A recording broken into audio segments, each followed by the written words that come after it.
أحدث المنتسبات إلى تنظيم الدولة الإسلامية المغنية البريطانية سالي جونز.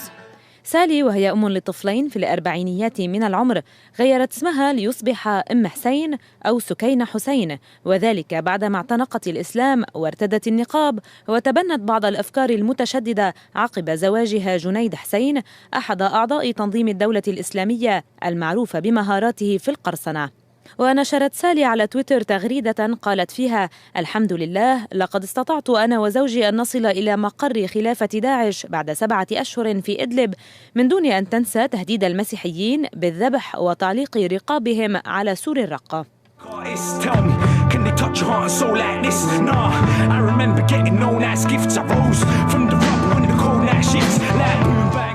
ليست سالي المغنية الوحيدة التي انضمت إلى تنظيم الدولة.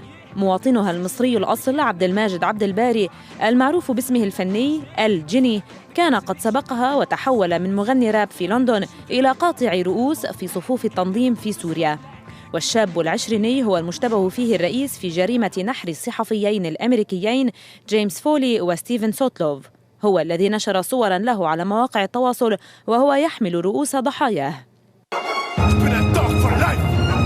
Ich bin ein Dog for life und niemand kann mich halten. Ich werde eure Köpfe spalten, ein Dog for life. وإلى ألمانيا، ومغني الراب ديسو دوغ الذي ولد في برلين عام 75 من أم ألمانية وأب غاني في عام 2010 أشهر إسلامه واعتزل الفن، ثم أعلن انضمامه إلى تنظيم ديني راديكالي يدعى الدين الحقيقي، فتحول مغني الراب إلى منشد إسلامي باللغة الألمانية. الحمد لله على نعمة الجهاد، قطع نعمة الله سبحانه وتعالى.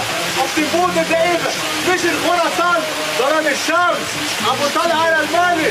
ثم انضم إلى الدولة الإسلامية في سوريا، وتحول ديسو دوغ إلى أبو طلحة الألماني، حيث لقي حتفه في تفجير انتحاري نفذه مقاتلون منافسون للفصيل الذي كان يقاتل معه في شمال شرقي البلاد. والمغنون الثلاثة هؤلاء هم أمثلة فقط على ظاهرة متكررة. الرابرز في فئة كتير كبيرة منهم ضايعة، فهي بتلتحق بالفن تجرب تفش خلقها. فإذا إجا حدا يقول لهم إنه شو بدكم بالحياة العذاب، نعطيكم مصاري، نعطيكم شو ما بدكم، بس أنتوا تاخذوا الإعلام تحطوه بجيبتكم، أوكي، وأنتوا تمثلونا بالإعلام. في فئة من الرابرز بالعالم إجمالا فيها اضطراب، إن كان نفسي، إن كان ديني، إن كان اجتماعي واقتصادي.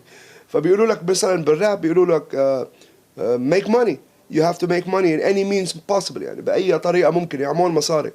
والجدير ذكره أن المغنين الثلاثة كانوا يعانون اضطرابات نفسية، من أم حسين التي وصفها بعض جيرانها بالمجنونة، وعبد الباري ابن أحد أقرب مساعدي بن لادن، إلى ديسو دوغ الذي كان شاهدا على مقتل والديه.